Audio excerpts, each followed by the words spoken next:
Hi there, I'm Eli Sipka, and this is the Apatros Review. Now in this episode, I'm going to review quite a few bad films over the coming episodes, so keep an eye out for that if you're a bad movie masochist. But the film I'm reviewing here is not really that bad a film, even though most people hate it. Basic Instinct 2, or to use its working title, Basic Instinct 2 Risk Addiction. This was directed by a British director named Michael Caton Jones in the year 2006. It's a co-production between the UK, USA, Germany and Spain. It was theatrically released, it actually had its premiere in the world in Spain, in Madrid, on the 21st of March 2006, the very same day I turned 21. How interesting. And it was released in France on the 29th of March 2006, and then on the 30th of March 2006 it was released in many countries, including Austria, here in Australia, Germany, Russia and Ukraine, and on the 31st of March 2006 in the UK, Spain, Italy and USA. It was directed by Michael Caton Jones, written by Leora Barish and Henry Bean, based on characters written by Joe Esterhaz. I always have a problem pronouncing that name. That guy actually wrote the original Basic Instinct. And produced by Mauro Casar and Andrew G. Vagino, the two guys who pretty much formed the karaoke company that made the original film, and formed C2 Pictures to deal with Terminator 3 in this. And it stars Sharon Stone, David Morrissey, David Thewlis, Hugh Dancy, Charlotte Rampling, Indira Varma, and Flora Montgomery. And Sharon Stone is the only person who stars between this and the second and the original film. Now for the DVD, this is the Australian DVD from 20th Century Fox Home Entertainment. I believe Sony Pictures does the American discs, original release. I'm not entirely sure about that, but I do know that that was the case. In fact, for example, Terminator 3 was released in Australia by Columbia TriSome Entertainment, and while the American discs were released by Warner Brothers. Kind of a strange situation in some cases. Same thing with Friday the 13th. Actually, Friday the 13th, the original was released in America by Paramount, while internationally by Warner Brothers. I'll mention that when I do the reviews for those films in the future. Anyway. And this disc, it's actually pretty much a bare bones release, or as I would call it, a skeleton disc. This is it's a 2.4 anamorphic frame, 2.4:1, English 5.1 to 448 kilobyte range. Only one soundtrack on this, only English subtitles, and if you want this for any other languages, then you better get a foreign disc, because this Aussie disc only has English. And it's actually the theatrical version only, and it runs for about 1 hour 49 minutes, or 109 minutes total, in 6 seconds. There is no supplement for this disc, but there are 4 preview trails that playable and boot up and cannot be replayed, unless you reboot the disc. So, we have entered the annals of the most hated sequels ever made, with this notorious clusterfuck of a 2006 sequel to the much respected and feared 1992 original that kickstarted the erotic thriller market of the 1990s, along with Poison Ivy. Only this sequel is nowhere near as bad as those who hate it claim to be. Instead, this is just a routine psychological thriller, with its only real sin being its connection to the original film, giving audiences the wrong mindset to approach this film with. Now Sharon Stone returns for one last chance to show her boobs and crotch. Oops, I mean revive her big screen career by making this sequel, of which she entered into one of those pay-or-play deals for $14 million. In other words, she got paid even though the film wasn't ever made. But while the film languished in development hell, her payment wasn't on time, and she ended up taking the producers to court, which was then settled. A lot of shit went down on the pussy of this film, to use a crude pun, as casting the actors was scary enough to make a good thriller on its own. Michael Douglas declined to return, citing his age. Kurt Russell declined as well, being uncomfortable with the nudity. Benjamin Pratt was personally shit-canned by Sharon Stone because she thought he wasn't a good actor. Pierce Brosnan was considered, but he hated the story. And Rupert Everett was utterly refused the role because he was considered a pervert by the Sony CEO due to Everett being gay, and it was at one point going to have David Cronenberg direct the film. If that ended up being the case, the result would have outclassed the original by a long shot. In fact, if David Cronenberg directed this one, we might have had exploding vaginas. If you're going into this expecting Sharon Stone to bear all, well, she does show boobs at least thrice, and only one brief frontal shot with her crotch obscured by a fly, so none of that infamous uncrossing the legs to show you're not wearing any panties seen in the original film, That was the 1990s equivalent of the original Scan's Exploding Head, to work in a strange coinky-dink, given the potential Cronenberg factor.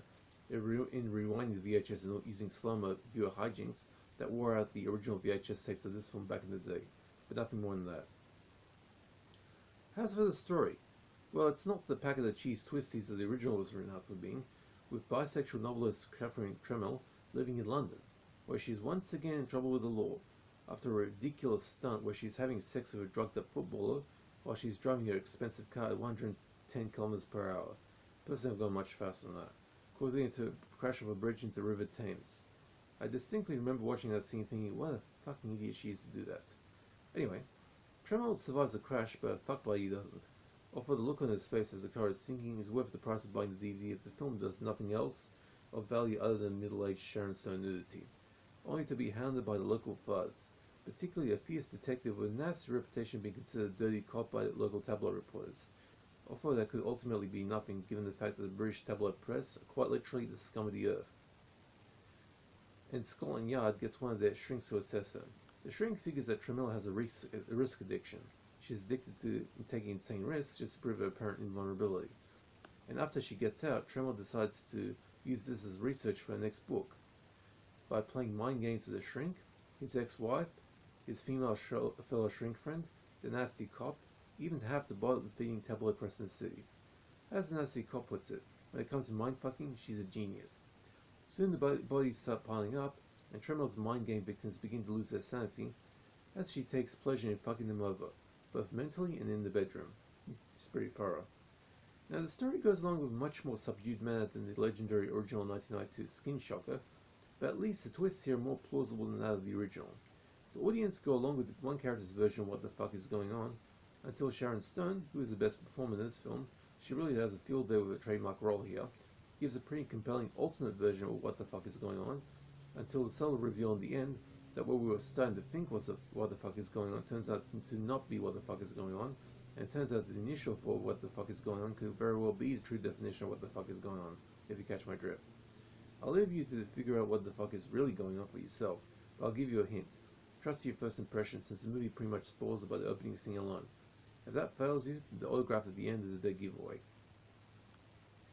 Now this isn't as absurdly plotted as the original Basic Instinct was, but by that same attribute makes it nowhere near as entertaining as given a good deal of the original film's charm was its in-your-face sexuality and its crazily steamy story. Even if it makes about as much sense as the office female chain smoker trying to disguise a bad habit by convincing her boss that she's smoking herbal cigarettes and not regular ones. Tobacco, by its very nature, is herbal. But that doesn't mean that Basic Instinct 2 isn't worthy of placing in your collection. It does have an interesting storyline, even if a little too subdued to be considered a worthy sequel, enough ambiguity to leave you guessing until the end, decent acting, and most importantly of all, Sharon Stone in her birthday suit. Well, sort of. Not exactly a good film, but at least a watchable one that fans of psycho thrills might enjoy as raining afternoon time killer material, or a candidate for the graveyard shift viewing for the serious night owls out there. Now, Basic Instinct 2 gets a C, 4 out of 10. An average thriller, as mostly undeserving of the bad press it received at the time of its theatrical release.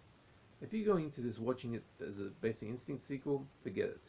If you're going into this watching a rather routine psychological thriller with a bit of sleaziness to it that was common in the psycho thriller market in the 90s, then this will be pretty decent. But it's average film at best. Now, forgone nudity. The body is looking modestly gnarly, and the bare skin consists of some extras showing the breasts, and the true queen of the sex thriller, Sharon Stone, who else, busts out her legendary tits at least 3 times, including part of an almost complete full frontal that lasts for a second, and the only thing not visible in that shot is an explicit view of her crotch. Now for the DVD.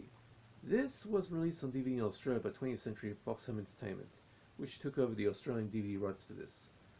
Sony Pictures handled the American distribution, but they had an issue of releasing unrated or NC-17 material on Blu-ray. In fact, Sony actually had a ban on releasing NC-17 material or unrated films on Blu-ray, which they reversed soon afterwards, but in the mid-2000s that was the position. So the unrated version was never released on Blu-ray until 2019, even then by a boutique label. So, and if you want to see the unrated version, the American DVD is the one to go, as us Aussie Sharon Stone fans only got the theatrical version on DVD. That being said, Even though this DVD is seriously lacking in supplemental material and nothing more than solitary English 5.1 subtitles and some preview trailers, at least it looks good enough. Sharon Stone's prized moment, to call it that, it's clear enough so you can take a decent quality screenshot for your personal records. I know some of you out there will be doing that. Now the soundtrack is clean and the subtitles are exact. Like I said, this is only a theatrical version of the film, but that said, there's not really anything in the unrated version that would consider be, there's only like one sex scene is actually extended a little bit, but otherwise there's not really anything to know about that. And there are no supplemental features excepting for 4 preview trailers which they play upon boot up. So, Basic Instinct 2 gets a C, 4 out of 10. It's average. To be honest, I didn't hate this film. It's, like I said, it's just a routine film at best. It's not really a crap film. It's certainly not deserving the Golden Raspberry status that's been given, but anyway. Okay, so Basic Instinct 2 gets a C, 4 out of 10. It's average. Better than its reputation suggests, but not that great. Just it's pretty much a film you can put on like while you're doing your chores or something, as long as there's no kids around, and that's pretty much the film in a nutshell. Now, I'm going to be reviewing some pretty bad films over the next few episodes, including my first art house atrocities for this year. And by the way, about that, the art house atrocities I've done in the past are all Uli Lommel movies. I've got one more Uli Lommel post-millennial film coming up, and it's actually the best one of the bunch, but it won't be an art house atrocity because it's actually not that terrible a film. And from now on, the art house atrocities I'm going to review are actual true art house foreign films, which many of them actually pretty much I consider to be gruesomely overrated. There's quite a lot of these art house films that are just terrible, just morally wrong. I'm not going to review Cuties because that's just a film that offends my ethics. But I've got some art house films that have a good reputation but just turn out to be just atrocious. I'll leave you guessing what those are, but I've got one that's coming up in a few episodes, so keep an eye out for that. Okay, hope you guys are staying safe. The pandemic is close to being over. So many countries around the world have already pretty much declared the pandemics to be over. No testing, no, especially in Britain. No need for masks and stuff. Yes, I hope that comes to Australia too. We'll see. Unless the People's Republic of Victoria, Queensland, and Western Australia pretty much, I don't know what the hell's going on with those states at the moment. Anyway, hope you guys are staying safe, take it easy. Now, I do not do requests, but if you have any questions about DVDs, just hit me up in the comment section, I'll be happy to answer. Also, if you like this channel, subscribe. And just hit the bell and you'll be notified when I do a new episode. I'm going to try and do them. Of course, past few days I've kind of been laying low a little bit, but I'm going to get back to my regular rhythm soon, so keep an eye. Don't worry, you'll see more content coming up. Okay, take it easy guys, see ya.